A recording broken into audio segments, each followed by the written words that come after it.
성경을 우리가 늘 대하다 보면 대할 때마다 늘 같은 말씀이 소리가 다가오는 것을 느낄 수가 있습니다. 너와 내가 다른 것이 아니다. 너와 나는 하나다. 오늘 시공간을 떨어져서 얼굴을 알 수 없는 이제 여러분 형제자매들에게 이 말씀을 전하면서도 혹시나 말씀을 전하는 자와 말씀을 듣는 자로 분리시켜 생각하며 오늘 이 시간을 여러분 맞이하고 있다면 잘못된 것입니다. 말씀을 전하는 자와 듣는 자는 너와 내가 다른 것이 아니고 하나는 그 지점을 향해 우리는 지금 함께 그 자리에 깨달음으로 가고 있는 것입니다. 맨 처음이시고 베레스 되시고 아르케 되시는 참되신 아버지 하나님을 우리가 그리워하면 어쩔 수 없는 사람의 본성입니다. 다만 그 맨 처음이시고 참되신 아버지 하나님을 각기 문화와 민족마다 다른 모습으로 다른 언어로 그리워한다는 것이 문제고, 아버지 하나님을 그리워하고 사랑함으로 우리가 그분과 소통하려고 하는 그 중간 지점에 예수 그리스도라고 하는, 우리 요새 말로 하면 허브가 존재해야 되는데 그렇지 아니하고 인간의 행위나 어떤 다른 사람을 매체로 하여 만나려고 하는 그런 것은 잘못된 것이죠. 우리가 인간이 생각을 한다 하는 것은, 생각은 그리움에서 나온 인간의 본성입니다. 하나님이 집어넣어 주신 본질입니다. 그립고 그리워서 생각을 하게 되지요. 이를 사람의 참뜻이라고 하여 성리라고도 우리가 말을 합니다. 나의 뿌리가, 여러분의 뿌리가 하나님 아버지임을 깨달았습니다. 나의 속에 사람의 본성인 빈 마음속에 하나님 아버지란 그림이 사무쳐 있음을 알았습니다. 하나님 아버지에 대한 그림과 사랑에서 우리의 생각이 나와야지만 그것이 바로 바른 생각입니다. 죄송합니다.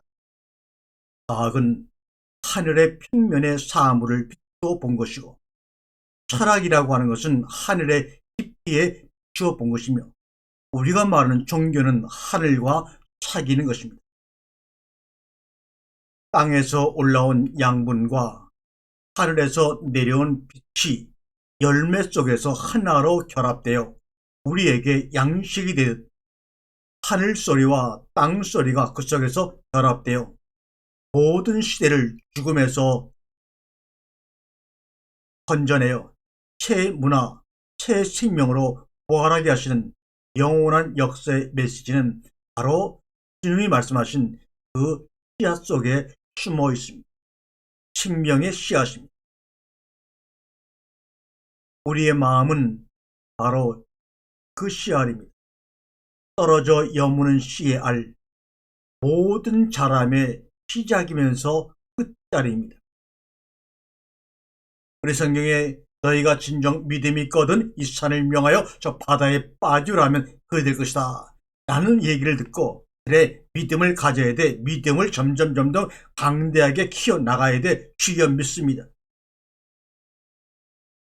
같은 얘기들을 늘 합니다. 그러나 이 말이 하나님께서 무슨 것을 우리에게 전하려고 했는지를 생각해 보면서 그 믿음의 행위를 키워나간 사람은 별로 주변에 많지가 않은 것 같아요. 산을 옮기자 의 산을 여기서 일어나 저 바닷속으로 가거라 하고 소리를 지르는 것은 참으로 어리석은 일입니다. 내가 믿음을 키워서 산을 옮기자 해서 산더러 여기서 일어나 저 바닷속으로 걸어가라고 예수의 이름으로 소리를 지르고 외치는 것은 참으로 어리석은 일입니다. 내가 날더러 옮겨가라고 명령을 해야 옳은 것입니다.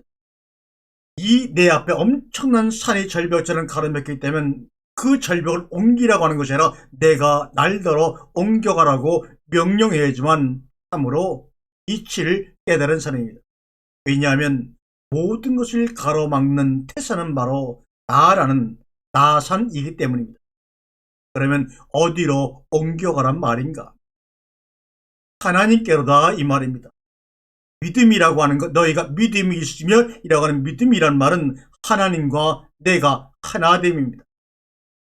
내가 산 같은 나를 바다같이 모아놓은 하나님 속으로 던져버려 하나가 돼버리면 산을 마음대로 하는 것쯤은 아무 문제가 아니죠. 이것이 바로 주님이 말씀하시고자 하는 참뜻입니다.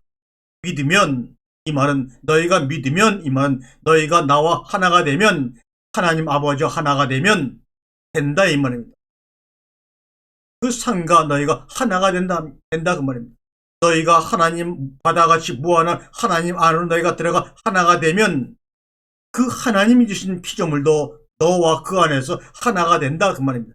그럴 때 다 됐다 이 말입니다. 산을 움직이는 믿음은 사실 나를 움직이는 믿음입니다. 산보다 더 무거운 것이 바로 인간의 몸뚱어리입니다. 이렇게 하면 운동이 되는 줄 알고 이렇게 하면 살이 빠지는 줄 알고 이렇게 하면 되는 줄 아는데 불구하고 움직이지를 않아요. 런닝 기구를 사다가 집에서 며칠 하다가 옷걸이로 다 변화시켜버립니다. 그런데 내 믿음을 믿으면 산보다 더 무겁고 험하던 내 몸이 언젠지 모르게 움직여진다 이 말입니다. 내 몸을 내 마음대로 잘 부리는 사람은 하루 동안에 20의 산봉우리를 내 발밑으로 지나가게 할 수 있으나 내 몸을 잘 부리지 못하는 사람은 머리 앞에 책도, 머리 앞에 성경책도, 스마트폰에 다운받은 성경 말씀도 1년을 가도 한 줄을 못 읽고 맙니다. 그런데 나는 하나님이 행하신 눈에 보이는 것에만 집중하고 그것을 취하는데 방해되는 것들을 믿음이라는 망상으로 옮겨서 그것을 취하려고 하는 것을 믿음이라고 하면서 그 믿음을 달라고 혹은 그 믿음을 강하게 하려고 음식하고 소나무 뽑으려고 그 동안에 난리를 쳐왔으니 이 나라의 기독교가 대덕교라는 이름 말을 들어도 항변할 수가 없는 겁니다. 믿음의 반대, 하나님과 하나됨과 반대되는 불신과 불순종을 믿음이라고 여기고 그것을 위해 신앙생활의 전부를 바치고 있으니 이거 어떻게 하면 좋겠습니까? 이거 어떻게 하면 좋겠습니까? 선악과 이야기라고 하는 것은 먹으면 안 돼, 먹으면 돼 라는 그 되고 안 되고의 이론적인 문제가 아니라 하나님 아버지가 참 믿음을 선악과 이야기를 통해서 우리에게 하고 계심을 여러분 깨달으세요. 믿음, 이 말은 하나님과 하나됨입니다. 믿음이 없게 되면 죽어 이 말입니다. 그런데 믿음 없음으로 죽게 되는 것을 알고 죽으면 영혼이요. 하나님과 하나 되지 못함으로 죽게 되는 것을 깨닫게 되면 그게 바로 영혼이고 부활이야 이 말을 선악과에서 하고 있는 거예요.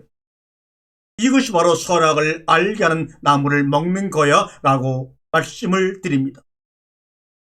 이렇게 저에게 선악과 이야기를 다가오셔서 해주시는 그 은혜가 있기에 여러분과 이 말씀을 나누는 겁니다.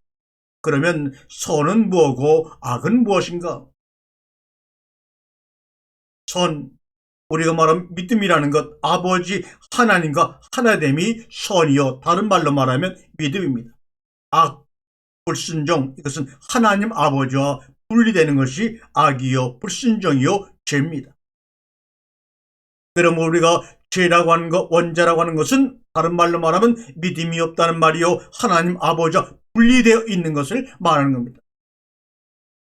하나님 아버지와 분리됨으로 인해서 서로 대조적으로 대극하며 마주보며 응답하고 응답을 부르짖는 사이에서 예수 그리스도가 중간에 다리가 되고 중감다리가 되셔서 십자가상의 죽음으로 우리를 선으로 믿음으로 하나님 아버지와 하나님으로 인도하신 것이 바로 예수 그리스도의 십자가의 사건이요 선악과 나무의 이야기입니다.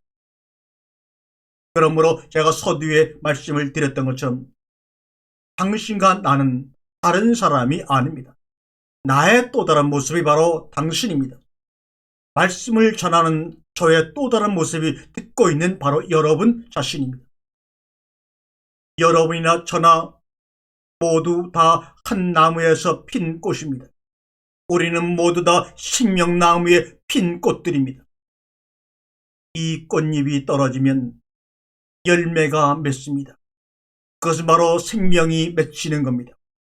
이게 창세기 2장에서 이야기하는 죽고 죽으리라는 이야기의 참된 뜻입니다.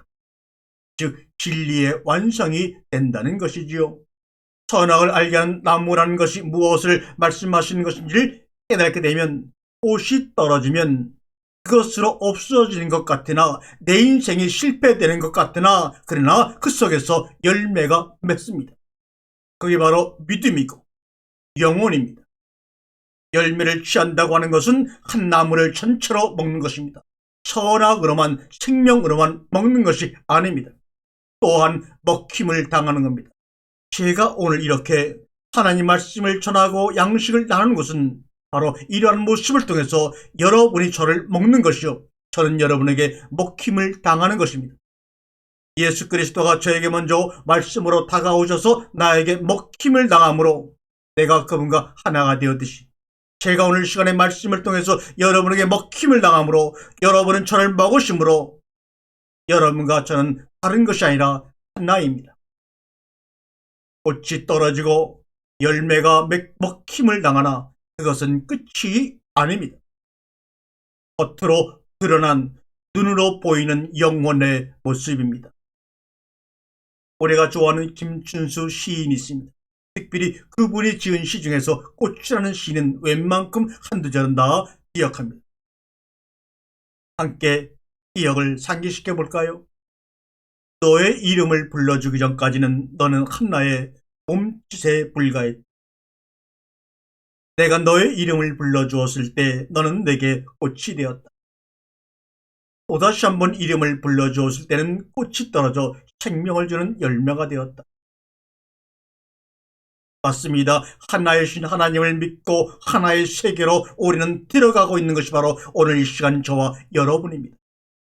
마음속에서 생명의 씨를 지는 이는 그 씨가 자랍니다. 그러므로 어제의 나가 오늘의 나가 아닌데 밤낮 같은 소리만 할 까닭이 없지요. 어제의 내가 오늘의 내가 아니기 때문에 밤낮 같은 소리를 하지 아니하고 하나님의 소리를 자녀들에게 전해주니 그 자녀가 어떤 환경 속에서도 잘못될 리가 없지요. 오늘의 몸 생명을 목숨인데 얼 생명인 말씀과 바꾸어 놓을 수 있어야 합니다. 목숨이 말씀 속에 번데기가 되어 들어가게 됩니다. 이것이 바로 사는 삶, 산 영들의 삶이요. 마른 목에 숨이 울려서 나오는 소리입니다.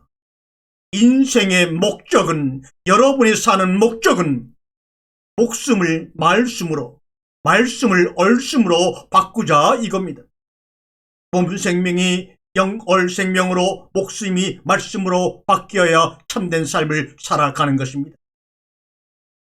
말씀은 영원한 생명이신 하나님과 소통하는 것입니다. 하나님과 소통하고 사귀면 말씀이 얼씀이 됩니다. 목숨을 말씀으로, 말씀을 얼씀으로 바꾸는 것이 믿음이고 참 생각입니다. 이것이 바로 영원한 생명으로 들어가는 것입니다. 말씀으로 창조된 자가 또 그 말씀 때문에 죄인이 될 수밖에 없었다고요. 누가 그래? 누가 그럽니까? 말씀으로 창조된 자가 받은 첫 음성이 뭡니까? 선악을 알게 하는 그 나무를, 이것은 선악의 문제가 아니라 생명의 문제입니다. 왜 자꾸만 선악과의 사건을 선악의 문제로만 논쟁을 하지 생명의 문제라고 생각을 안 하십니까? 인생을 살면 수많은 실패를 합니다. 성공보다 실패 경험이 더 많습니다. 그 이유는 왜 그렇습니까? 실패는 우리들에게 또 한번 살아보라는 하늘의 명령이요, 또 이김의 약속이기 때문입니다. 잘하고 이긴 자는 미래가 도리어 없을지 몰라도 잘못하고 진 자야말로 미래의 주인입니다. 진자야말로 하나님이 아끼는 자요. 잘못된 일이야말로 그 속에 진리가 들어가 있습니다. 나 하나를 잊어버리면 모든 기한이 어진이의 말도 거짓이 될 뿐입니다. 돈과 권력에 매인 사람에게는 물질과 환경과 조건이 중요하지만 가진 것이 없는 저 같은 사람에게는 뜻이 중요합니다. 진리가 중요합니다. 많이 가진 사람은 현실에 머물려고 하지만 가진 게 적거나 없는 사람은 날마다 시간마다 사건마다 새 날을 기다리며 살아냅니다. 아멘.